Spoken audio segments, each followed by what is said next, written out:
Bismillahirrahmanirrahim. Assalamualaikum warahmatullahi wabarakatuh.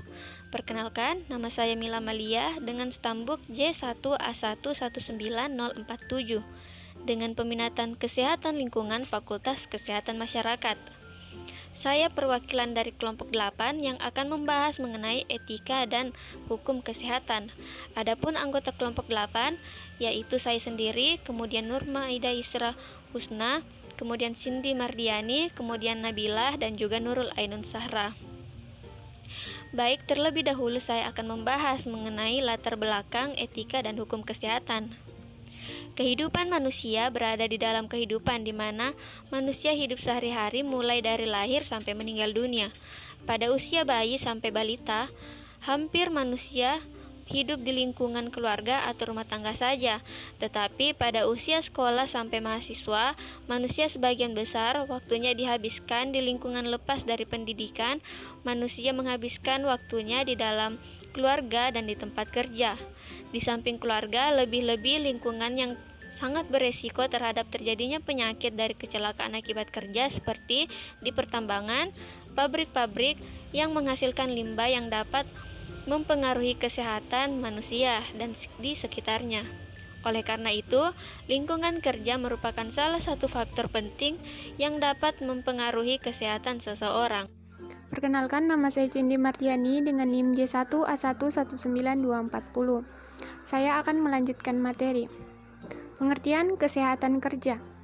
Pertama, kesehatan kerja menurut Joint ILO atau WHO Community 1995 ialah penyelenggaraan dan pemeliharaan derajat setinggi-tingginya dari kesehatan fisik, mental, dan sosial tenaga kerja di semua pekerjaan, pencegahan gangguan kesehatan tenaga kerja yang disebabkan kondisi kerjanya, pelindungan tenaga kerja terhadap risiko faktor-faktor yang mengganggu kesehatan, penempatan dan pemeliharaan tenaga kerja di lingkungan kerja sesuai kemampuan fisik dan psikologisnya, dan sebagai kesimpulan ialah penyesuaian pekerjaan kepada manusia dan manusia kepada pekerjaannya.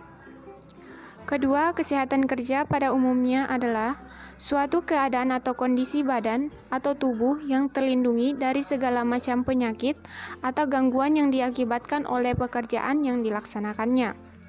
Ketiga, kesehatan kerja sendiri merupakan spesialis dalam ilmu kesehatan kedokteran, beserta praktiknya yang bertujuan agar pekerja, masyarakat pekerja memperoleh derajat kesehatan setinggi-tingginya, baik fisik ataupun mental, maupun sosial dengan usaha-usaha preventif dan kuratif terhadap penyakit-penyakit atau gangguan-gangguan kesehatan yang diakibatkan faktor-faktor pekerjaan dan lingkungan kerja serta penyakit pada umumnya. Baik, di sini saya akan melanjutkan pemaparan materi dari teman kelompok saya, yaitu sasaran kesehatan kerja. Yang pertama, mencegah terjadinya kecelakaan. Yang kedua, mencegah timbulnya penyakit akibat pekerjaan. Yang ketiga, mencegah atau mengurangi kematian. Yang keempat, mencegah atau mengurangi cacat tetap. Yang kelima, mengamankan material konstruksi pemakaian, pemeliharaan bangunan-bangunan, alat-alat kerja, mesin-mesin, pesawat-pesawat, instalasi-instalasi, dan sebagainya. Yang keenam, meningkatkan produktivitas kerja tanpa memeras tenaga kerja dan menjamin kehidupan produktivitasnya. Yang ketujuh, mencegah pemborosan tenaga kerja, modal, alat-alat, dan sumber-sumber produktivitas lainnya pada saat bekerja dan sebagainya. Yang kedelapan, menjamin tenaga kerja yang sehat, bersih, nyaman, dan aman, sehingga dapat menimbulkan kegembiraan dan semangat bekerja. Dan yang terakhir, memperlancar, meningkatkan, dan mengamankan produksi industri serta pembangunan. Perkenalkan, nama saya Nabilah, NIM J1A11949.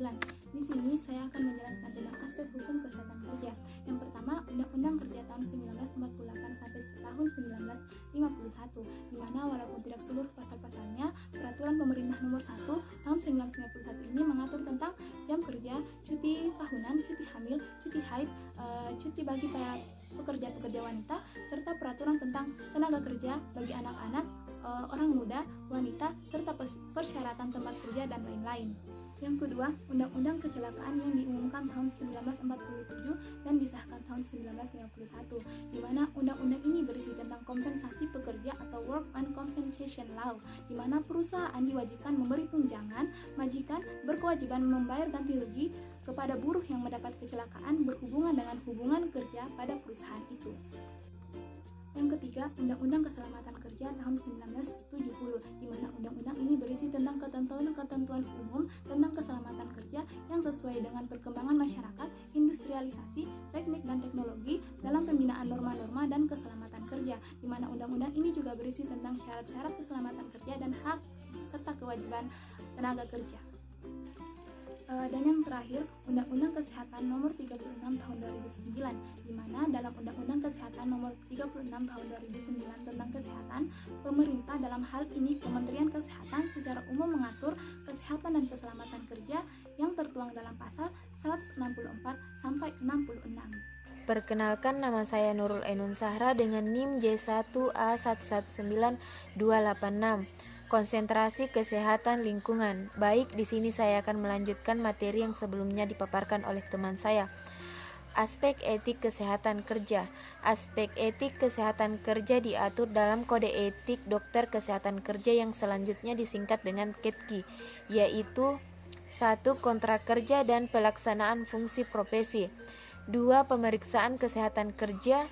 3. Perlindungan terhadap tenaga kerja. 4. Mengikuti perkembangan iptek. Kesimpulan, kesehatan kerja pada umumnya adalah suatu keadaan atau kondisi badan atau tubuh yang terlindungi dari segala macam penyakit atau gangguan yang diakibatkan oleh pekerjaan yang dilaksanakan. Selanjutnya, sasaran kesehatan kerja yaitu mencegah terjadinya kecelakaan, mencegah timbulnya penyakit akibat pekerjaan, mencegah atau mengurangi kematian, mencegah atau mengurangi cacat tetap, mengamankan material, konstruksi, pemakaian pemeliharaan bangunan-bangunan, alat-alat kerja, mesin, pesawat, instansi, dan sebagainya. Selanjutnya, aspek etik kesehatan kerja diatur dalam Kode Etik Dokter Kesehatan Kerja atau KETKI, yaitu kontrak kerja dan pelaksanaan fungsi profesi, pemeriksaan kesehatan tenaga kerja, perlindungan terhadap tenaga kerja, dan mengikuti perkembangan iptek. Selanjutnya, hukum kesehatan kerja adalah semua ketentuan hukum yang berhubungan dengan pemeliharaan atau pelayanan kesehatan kerja dan penerapannya, serta hak dan kewajiban baik dari perorangan maupun segenap lapisan masyarakat. Baik, itu saja yang dapat saya sampaikan. Lebih dan kurangnya mohon dimaafkan. Wassalamualaikum warahmatullahi wabarakatuh.